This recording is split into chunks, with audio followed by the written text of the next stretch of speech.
All right. Hello. How you doing? Good. That's great. So this is the first of many thrilling videos in which I will essentially just work through the notes for the lessons in Calculus 12. For all of these lessons, the idea is that this is meant to be your notes, and you want to keep a record of what I'm talking about here. This is the direct instruction portion of the course.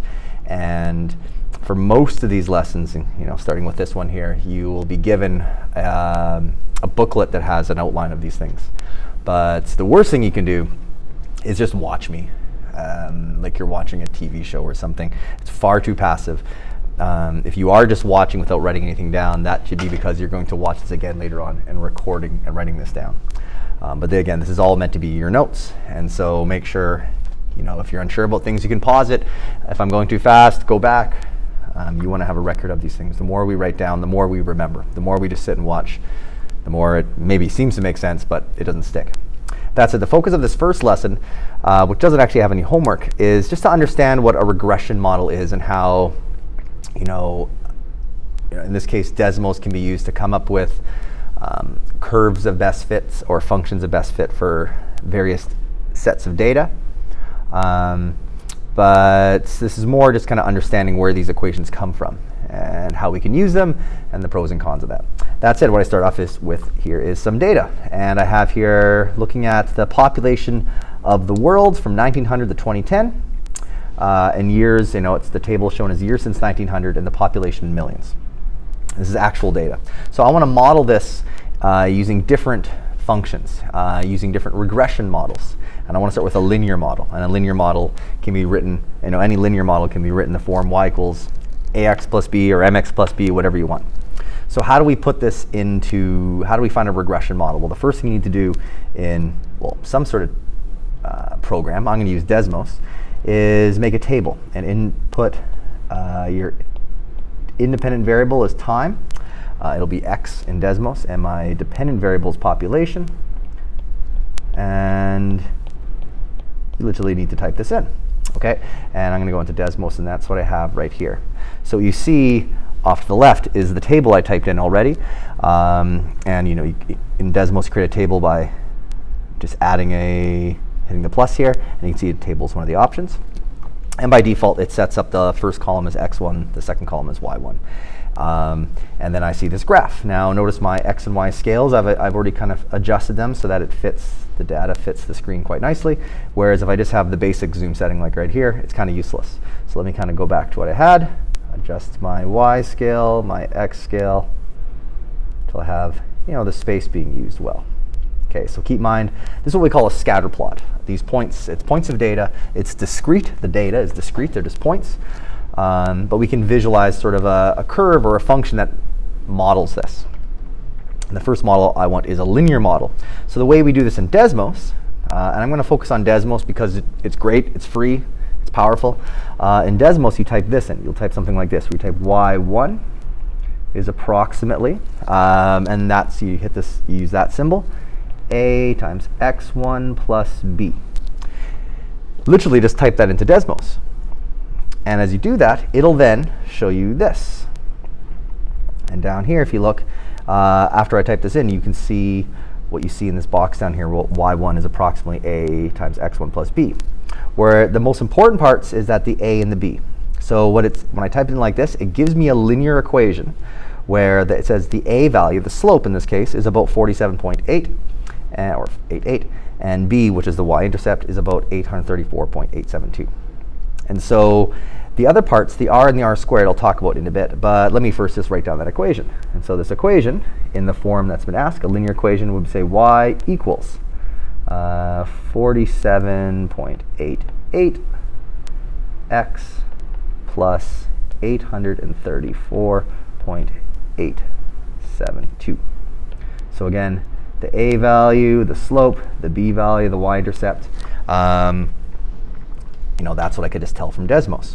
All right. So this is a linear model, a linear function modeling the data. And if I go back to Desmos here, if I turn on this model, right? There's a line of best fit. It's not terrible. What this is, this equation is, this is the best possible line to match that comes as close as possible to all the points. And what this tells me, from what I can see from the data, is a linear model is not the best. Now, if you look at the other values here, I don't want to turn this into a statistics course, but you can see this R squared and R. Those are measures essentially of how close the model, in this case a linear model, matches the data. And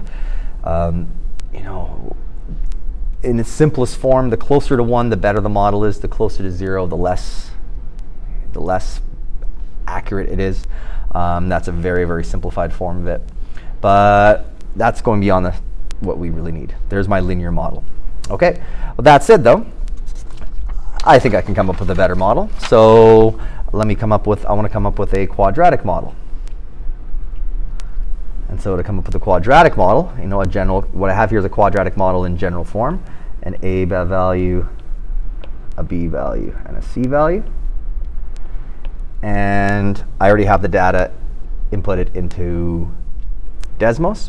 So the way I would come up with a quadratic model is I would type y1 is approximately a times x1 squared plus b times x1 plus c. And when I type this into Desmos, it will come up with the best possible quadratic curve to model this data. So let's see. I'll turn this off and turn this on. Okay, so what you see in black is the curve for what we see down here. And you can see there's an A value, a B value, and a C value. So the A is about 0.475, B is negative 4.441, and here's an announcement. So the SSL who's in for Janet, please come to the office now. Thank you. Sure, you're glad you heard that. And C is about 1,706.48. So first let me write out the equation. So the quadratic model for the world population would be y equals 0. I'll round these to 3 decimal places.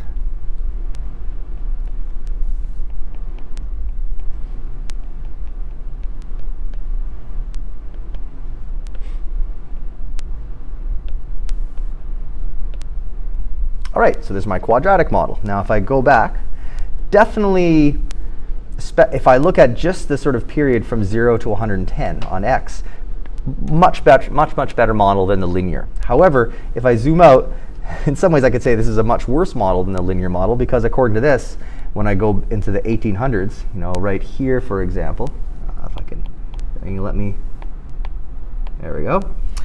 So right here, in about the year 1850, there's supposedly 3 billion people in the world, and the population went down then back up. So this sort of model seems to be pretty good as long as I'm focused on values greater than 0. Definitely not a useful model if I want to extrapolate by going backwards. All right, so the next model I want to come up with is what we call a power model. And a power model can be written in this form. And we also call this a power function, where we have a times x to the power of b plus c. The key about a power model is that it's very similar to a polynomial, like a quadratic function. You have x to the power of 2, a cubic function x to the power of 3. A power model, though, first of all, only has one x term, but the power, most importantly, doesn't have to be a whole number. So that b is very likely not going to be an integer. It'll probably be some sort of rational number. That's it. As you can maybe guess, if I want to come up with a power model, I want to type in y1 is approximately a times x1 to the power of b plus c. That's exactly how I want to type it in. And like before, Desmos will tell me what the best possible values for a, b, and c are. And that's what I have. Turn that off right here. And so I can see A about 0.259, B about 2.11, and C 1,676.2. That's it. Let me write down the equation and then say a few more things about this. So this power model is y equals about 0.259 x to the power of 2.11. Notice the power is not a whole number. Plus 1,672.2.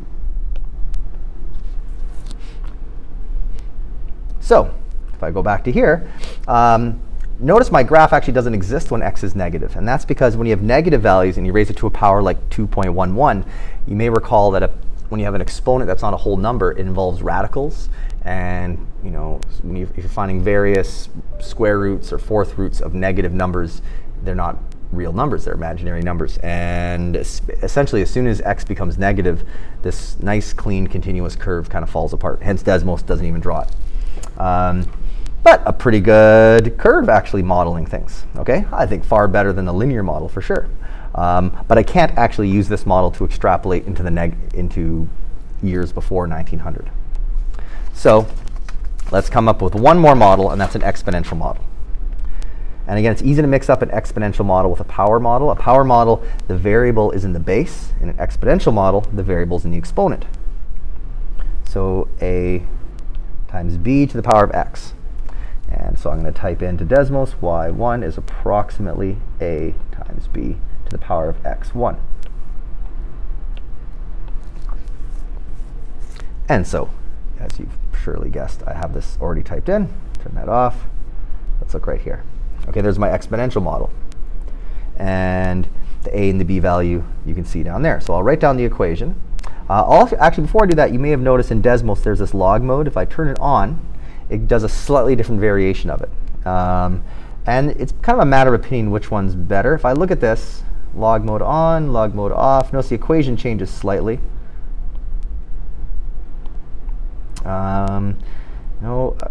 According to this, if I look at my r squared, that's 0.99. Log mode on, it's 0.97.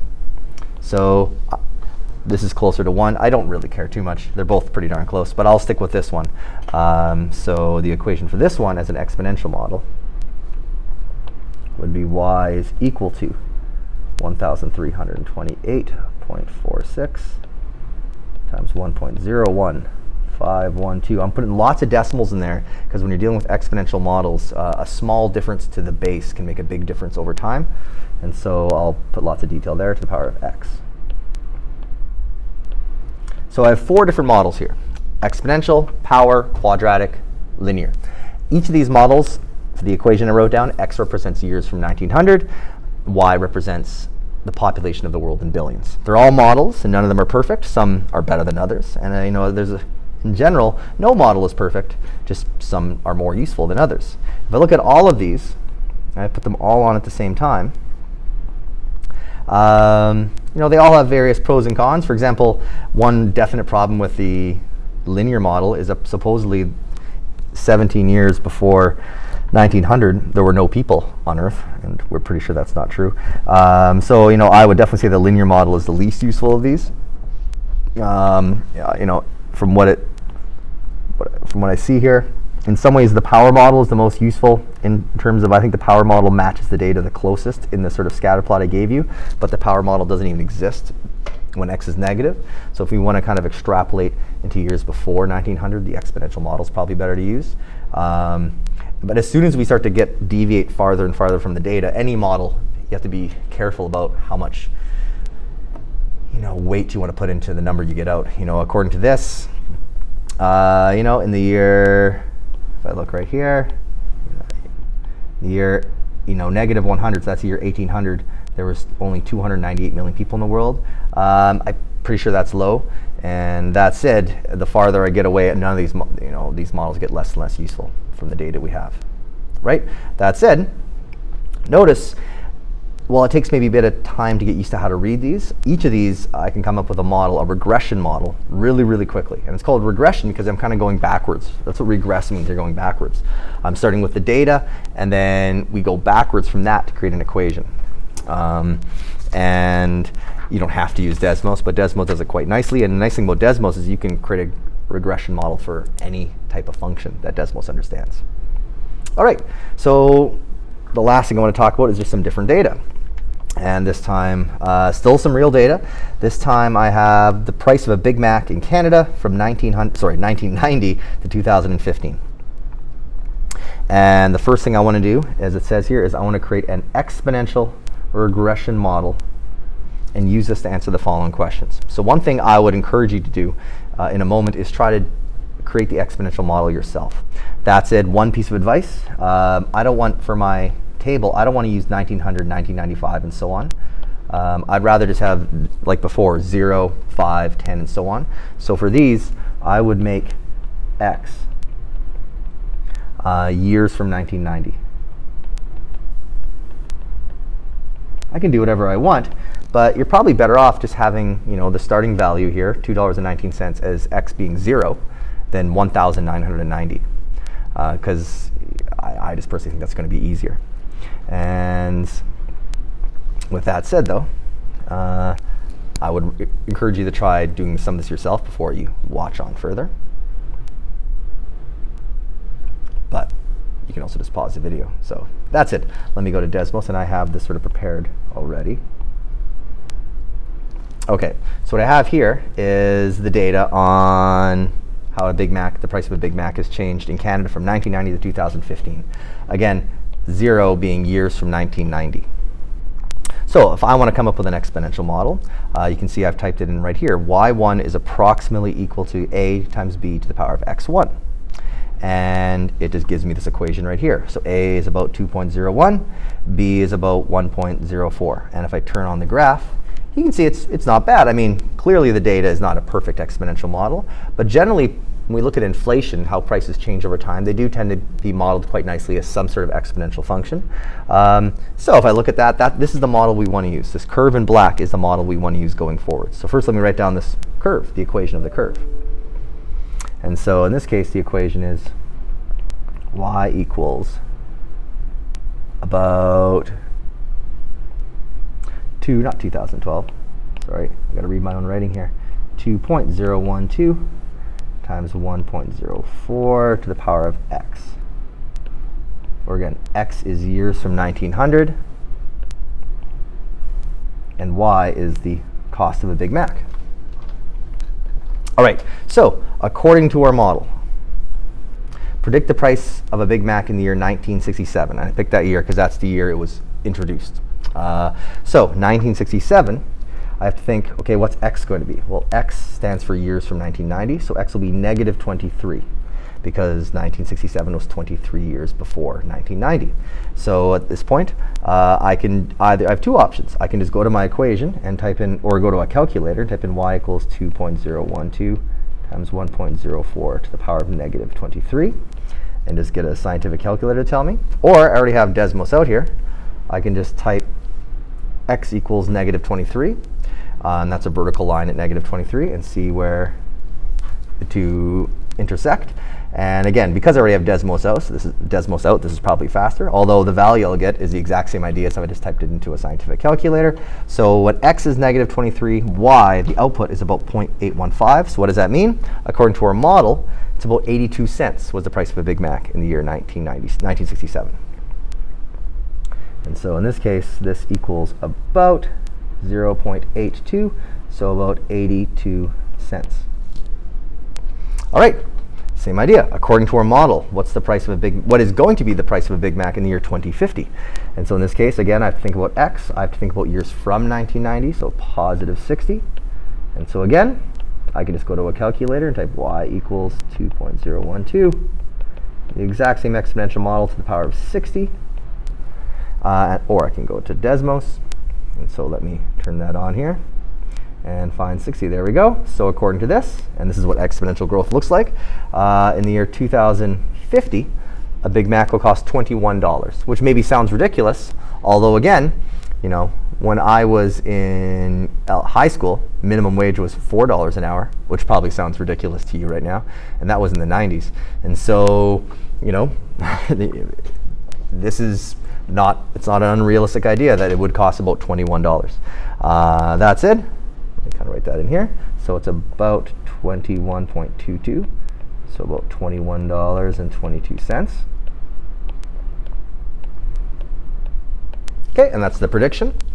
And lastly, according to my model, in what year will a Big Mac cost $100? So for this, I know what the cost of the Big Mac is, and so I want y to equal 100. I want to solve for x. And so one thing I definitely could do is I could solve this using logarithms. 100 equals 2.012 times 1.04 to the power of x. Or again, even if I'm going to use logarithms, I still need to use a scientific calculator, which is still technology. And if I got a graphing calculator out, why don't I just use that? And so this time I now want to make y equal to 100. And let's see, let's compress this down. There we go. So according to this, a Big Mac will cost $100 well, not the year 99.48, in 99.48 years from 1990, which is around the year 2090, right? So let me go back to here. So x is approximately equal to 99.48, which is about the year. Again, that's pretty much 100 years, but from 1990, so about the year 2090. And again, I do expect that we can go from here to here using logarithms, and we're not going to use Desmos on a test. Just a couple of steps, but that's not the focus of what I'm talking about right now. We will review logarithms and those sort of things in the coming next few lessons.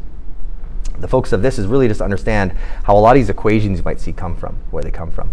And really, it's not hard to create an exponential model with the technology we have here. Okay, so I'm going to stop things here. This particular lesson has no homework. It's just about understanding where these things come from. And some of the textbook questions for future lessons will ask you to come up with the model. And again, Desmos is a pretty great thing to use for that. But now I'm done.